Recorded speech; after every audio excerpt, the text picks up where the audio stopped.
8 de octubre, se está organizando aquí en la ciudad de Posadas una jornada precisamente sobre dislexia. Para hablar sobre esto, estamos en comunicación con Mabel Klimchuk, quien es licenciada en psicopedagogía y magíster en neuropsicología y neuroeducación. Muy buenos días, Mabel. La saluda Susana Babi de Radio Universidad. Hola, buenos días. Buenos días, Susana. ¿Cómo estás? Muy bien. Muchas gracias por atendernos. Bueno, Mabel, gracias a ustedes. Antes de hablar sobre la actividad en sí, nos gustaría hacer una introducción respecto a qué es la dislexia. Ajá, bien.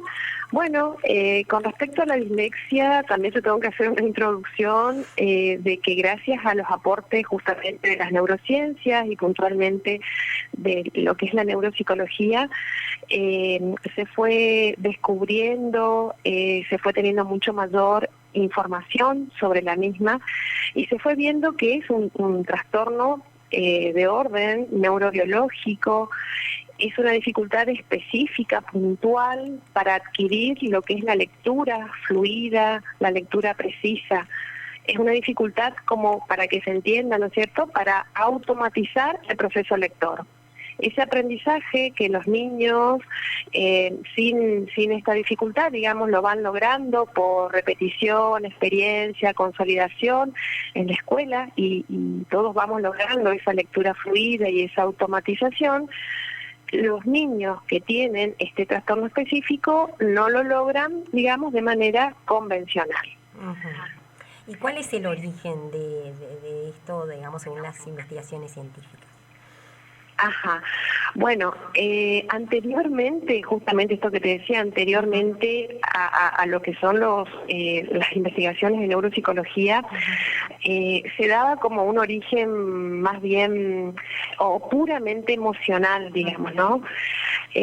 Hoy día se sabe, como te decía hoy, que hay un origen neurobiológico, es decir, el cerebro, ¿no es cierto?, que es el que regula y lleva a cabo todas las actividades sistemáticas de las personas, ¿no? El cerebro es el órgano encargado de que podamos aprender todo y fundamentalmente, ¿no es cierto?, aprender a leer y escribir. Bueno, se ha visto justamente que las zonas en el cerebro encargadas de este proceso se alteran en su funcionamiento. ¿Qué quiere decir esto? No hay una lesión estructural, no es que falta una parte del cerebro, no es que hay un daño en el cerebro, sino que se altera el funcionamiento. Por eso se dice que es neurobiológico, por eso se dice también que es un trastorno del neurodesarrollo, porque cuando un niño recién nace, por más que se haga el mejor screening del mundo, no se lo detecta. Sí se va detectando a medida que un niño va creciendo, a medida que, ingresa también a un contexto sistemático como es el jardín, ¿no? Y se van observando algunos indicadores o predictores, decimos nosotros en neuropsicología. Precisamente, ¿cuáles son esos indicadores que ponen en alerta a la familia para tener en cuenta cuándo recurrir a un especialista? Ok. Bueno, estos indicadores, por ejemplo, tienen que ver con no adquirir el lenguaje, ¿sí? El lenguaje expresivo, por ejemplo, no adquirirlo en las edades o etapas correspondientes. Estos niños generalmente es como que adquieren palabras sueltas, pero les cuesta recordar las palabras, les cuesta armar oraciones, pero uno observa, generalmente no le da importancia porque uno observa que son muy buenos comprendiendo, ¿no es cierto?, lo que se les dice. Son niños que, por ejemplo, les cuesta ubicarse espacio-temporalmente, ¿no? Cuando van aprendiendo ellos lo que significa, por ejemplo, hoy, ayer, mañana, a la noche, por ejemplo, estas nociones, a ellos les cuesta recordar esto, les cuesta recordar el nombre de colores, por ejemplo, ¿sí? Les cuesta recordar después el nombre de, por ejemplo, los días de la semana, ¿sí? de repente son niños que les cuesta, por ejemplo, la parte motriz. Uno nota que tienen, no son, o sea, que tienen como cierta dificultad. Niños que en edades acordes también aprenden a ponerse una remera, un pantalón, a ponerse unas zapatillas, incluso, por ejemplo, no sé, abotonarse una remera, si es que se da la oportunidad, no lo pueden hacer. Todas esas cuestiones la vienen incluso, como decías, desde el nivel inicial, los y las niñitas lo vienen trabajando con las mismas maestras y por eso es fundamental, Claro. digamos, es un detalle realmente importante. Claro, por eso te decía que para detectar y diagnosticar dislexia hay que hacer lo que se llama un diagnóstico diferencial. ¿Por qué? Porque en realidad no es una enfermedad, es una condición específica de funcionamiento del cerebro. Estas personas tienen estas dificultades toda la vida, por eso para mí es importante siempre explicarle a los papás que no es algo que se cura, sino que se lo lleva toda la vida, solo que se aprende a convivir con esta condición de funcionamiento. Y por eso es muy importante que los docentes sepan detectar, porque es ahí justamente, como te decía, en el nivel inicial donde se empiezan a ver estos indicadores. Y los papás también los ven en las casas. Y por eso es muy importante también acá el rol del pediatra, ¿no? Un pediatra que también esté especializado en neurodesarrollo, ¿no? Que esté atento a la vigilancia, decimos nosotros, que se da en el neurodesarrollo. Muchas veces los papás, por ejemplo, van a la consulta con el pediatra, no a la consulta normal, las consultas del niño sano, le decimos nosotros, ¿no? Y, por ejemplo, le dicen, doctor, doctora, yo noto que no habla mucho. O yo noto que le cuesta, no sé, le cuesta aprenderse los colores. O yo noto que por ahí le cuesta, le estoy explicando lo que esto es derecha, esto es izquierda, por ejemplo, ¿no? Y le cuesta. Y a veces los pediatras le dicen a los papás, bueno, ya va a aprender, bueno, tengan paciencia, bueno, hay que esperar. Y hoy día existe lo que se denomina la intervención temprana. ¿Por qué esperar? ¿Por qué esperar si hay profesionales que pueden hacer esta intervención, pueden hacer una evaluación específica y sí, a esa edad no podemos decir que es disléxico, pero sí, como te decía hoy, podemos reconocer estos predictores y ya se puede ir trabajando. Entonces nosotros no hacemos que la dislexia desaparezca, pero sí lo que se hace es mejorar la calidad de vida ya de estos niños que están insertos en el sistema escolar, que van a ir avanzando en los niveles, e ir dando también sugerencias y orientaciones a los papás. Entonces es todo como un efecto dominó, todo va mejorando de alguna manera, como te decía, no hacemos que desaparezca, pero mejora la calidad de vida de todos los contextos. ¿Cuáles son los especialistas? ¿Se trabaja en equipos interdisciplinarios para ello? Bueno, acá la importancia del equipo, como decías vos, del equipo interdisciplinario es fundamental. Primero que generalmente la voz, la autoridad para la familia y para los papás es el pediatra. Como te decía antes, estos indicadores aparecen en edades a partir de 2, 3 años, 4, ¿no? Pueden verlo los papás que están como muy atentos a la evolución de su hijo y pueden comentarlas al pediatra. Entonces el pediatra también puede estar atento y hacer la derivación correspondiente. Lo que se hace acá también es el trabajo con el neurólogo infanto-juvenil, porque si bien acá, como te decía, no hay marcadores biológicos, generalmente, o sea, no hay una lesión, pero es muy importante la entrada de este especialista, el neurólogo infanto-juvenil, para que él también, a partir de las pruebas específicas, pueda justamente determinar que no hay otra cuestión que acompañe, ¿no? Porque justamente para que posteriormente uno pueda diagnosticar una dislexia, son niños que no tienen que tener otra dificultad, no tiene que haber déficit visuales, auditivos, de tipo perceptivos, ¿no es cierto? Sí, no tienen que haber otras cuestiones, ¿sí? Entonces, la entrada del neurólogo en este sentido, para quedarnos tranquilos de que no hay otra cuestión, es importante. Y el trabajo, obviamente, ¿no?, de un psicopedagogo, que también tenga una mirada de lo que es la neuropsicología, el neurodesarrollo, una mirada integral, una mirada que nosotros decimos ecológica, porque hay que también ir observando el contexto escolar, el contexto familiar.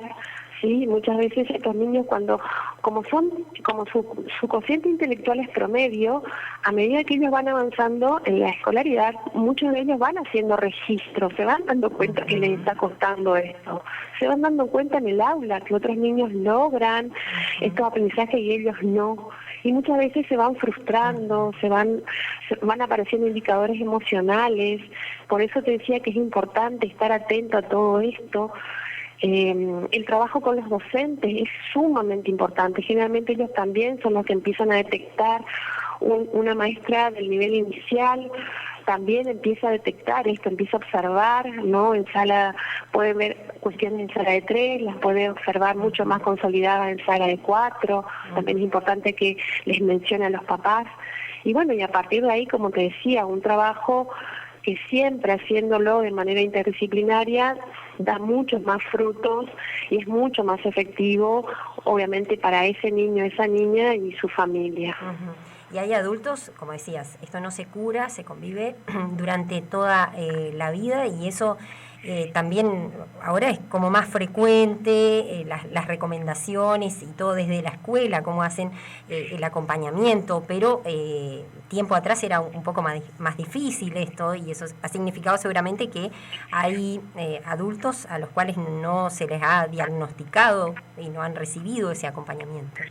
Tal cual, fíjate, la dislexia, o también como se le denomina, trastorno de lectura o dificultad específica en el aprendizaje de la lectura, tiene un componente genético, eso también está comprobado. O sea, alguien de la familia tiene, ¿no? Y, por ejemplo, a nosotros o a mí, junto al equipo con el que yo trabajo, nos ha pasado de padres o madres que asisten a la consulta derivados por la escuela o el pediatra, ¿no?